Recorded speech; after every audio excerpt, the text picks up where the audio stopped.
Hey guys, so today we have more notes and some practice to go over what we talked about yesterday. So yesterday we took notes on linear correlation and correlation coefficients. Today we are going to do a Freyer model together on the correlation definition and the coefficient definition, and then we will do some practice as well. So this will go into your notes, both of these pages, page 57 and 58, and you will submit them completed for your assignment today. And there are blanks on the Google assignment as always. So if we flip to today's notes, we have correlation definition. So that's what I've titled my page, and my Freyer model has been glued in. And there are two Freyer models on this page for me. So let's talk about two different words. Our words are going to be linear correlation and correlation coefficient. So the first word, linear correlation. We learned that yesterday, so we're going to talk about the definition of it, some characteristics, examples, and non-examples as well. So this is a good way to kind of decompress what we've learned and put it into different boxes and categorize the things that we know about it. So the actual definition from yesterday's notes told us it is the measure of the strength and direction of linear relationships between two variables.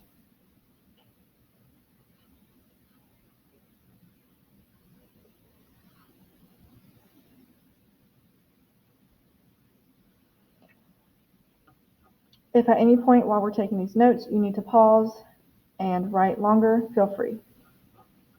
So again, those characteristics for us, there was a lovely diagram yesterday that said between -1 and 1 is where you'll find those correlations. A correlation of 0 is nothing. And so if it was closer to -1, those were really, really strong negative correlations. In the middle, there was no correlation at all. And then on the right side, very, very close to 1, or even 1 exactly, was positive correlations. Even if you had some kind of outliers, it was still positive. If it was close to 1, those are really strong.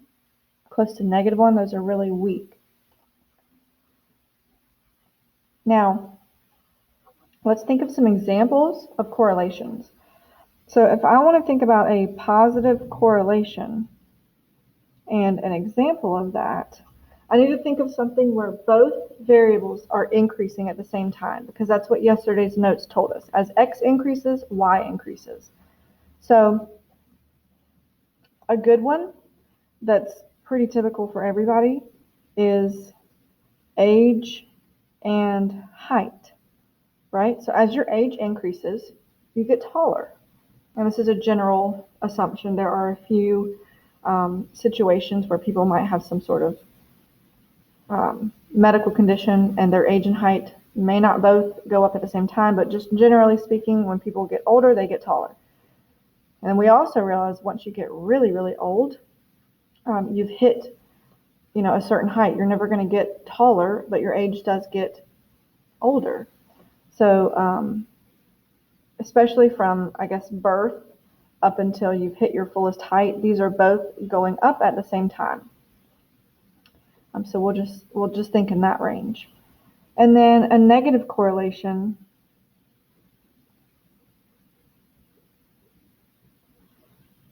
would be,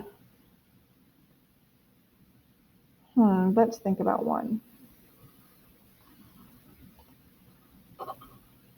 I'm going to use an example that's school related here because I think this will be relatable to us. Higher absences and lower grades.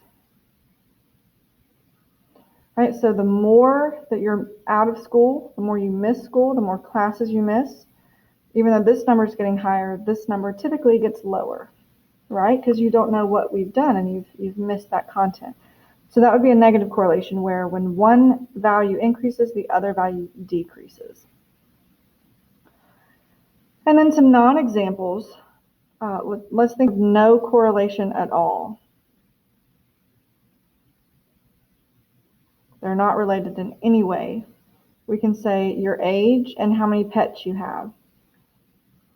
There's not really any correlation between that. You know, people of all ages have all different number of pets. So you're not really going to find a relationship where one depends on the other.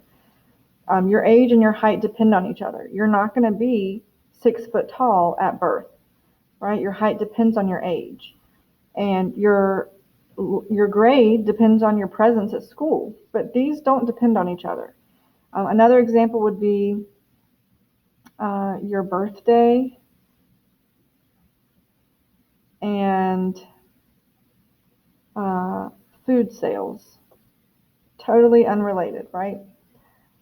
When you're born does not have anything to do with the amount of sales of certain foods, right? So those would have no correlation if you did plot those together. Now, excuse me, let's look at the second part of our Freyer model, and we're going to use a different word this time. We're going to use correlation coefficient. So the definition of that is the number that measures linear correlation. Okay, and that's that little R that we saw yesterday. So some characteristics of it is that it can go, anywhere from -1, 0 to 1. -1 would be a super strong correlation where the data is on the line. Same over here, data is on the line. And then anything in the middle,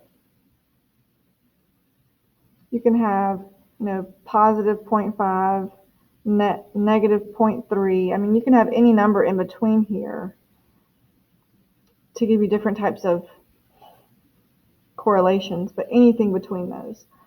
So some actual examples that you would see would be like R is 1, R is 0.24. Again, any fractional or decimal number between -1 and 1. So even negative 0.78 or 0.99. Any of these numbers that range between -1 and 1 would work, including 0. Non-examples would be if I said, oh, your R is pi. Your correlation is 3.14. Well, that's not going to work because that's bigger than 1.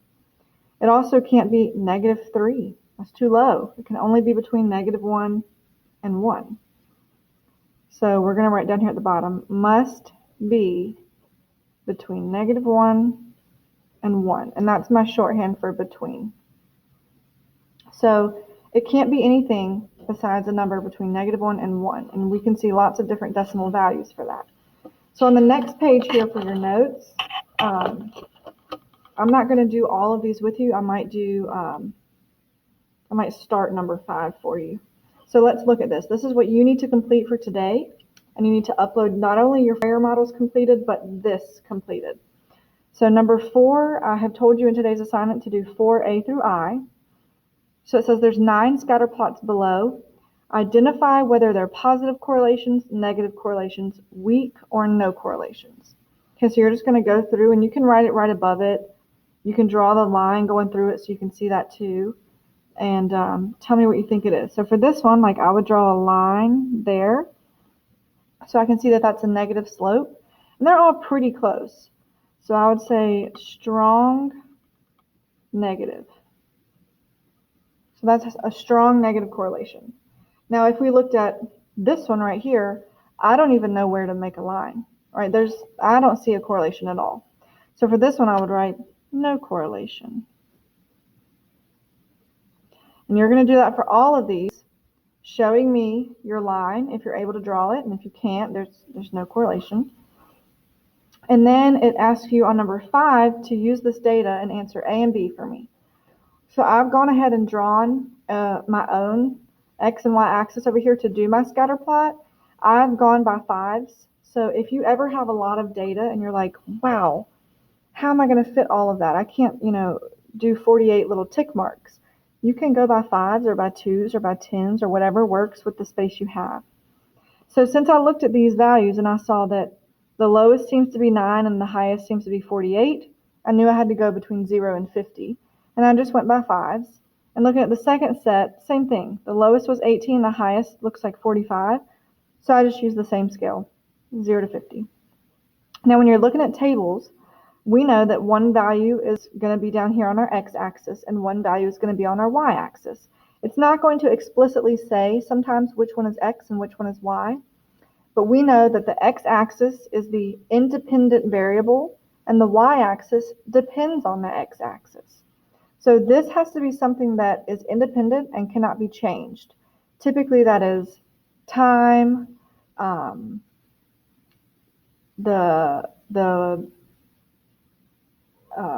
anything with Mother Nature, weather or the temperature, things like that are going to be on the x-axis, and something that we're referring to is going to depend on that.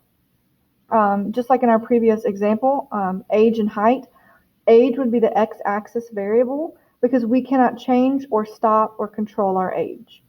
But our height does depend on our age. So one of them is dependent on the other, and one of them is completely independent. So in this example, temperature would be the x-axis variable because the temperature does not depend on how many cups of coffee that we have. However, the cups of coffee that we sell does depend on whatever the temperature is outside. So the x-axis variable temperature, it's independent. It doesn't matter how many cups of coffee you sell. Sorry about that. But the cups of coffee does depend on this. So that's how we can figure that out. So it says Julie and Keith decided to keep track of the temperature and the number of cups of coffee. Okay, so we've already discussed that temperature in Mother Nature we can't control that. This we can control. And this is going to depend on what the temperature is. So now that we know that, it says construct a scatter plot of the data. Based on your scatter plot, does there appear to be a positive correlation, negative correlation, or no correlation? Does it have any outliers? And that would be any points that are really far out by themselves. Which ones do you think are the outliers? So I want you to plot these points.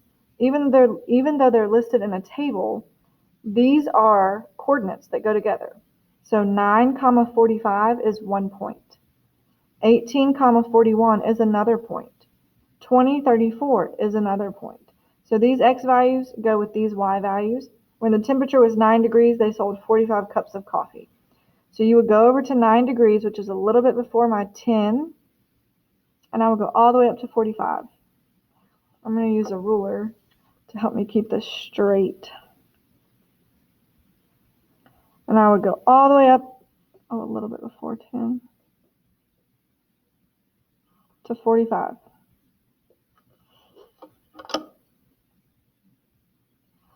Here's my first dot. The next one would be 1841. So I'll go over to 18, which is going to be a little bit before 20. And I need to go up to 41, which would be a little bit above the 40. And again, this is a scatter plot that I'm asking you guys to do freehand. It doesn't need to be like exactly precise. The closest you can get is good for me. I do need numbers so I understand what you're doing, and I need you to label each axis, and then when you've plotted them all, I need you to draw some sort of correlation line in between them so I can see what you've come up with. And you would continue going until they're all plotted, and you will see, okay, is there a negative correlation? Is there a positive correlation? Is there no correlation? Are they going to be all over the place? And you've got to answer these questions and do that. So that's the second part of your notes. Make sure you get all of that completed, and you will be good to go for today. Thanks, guys.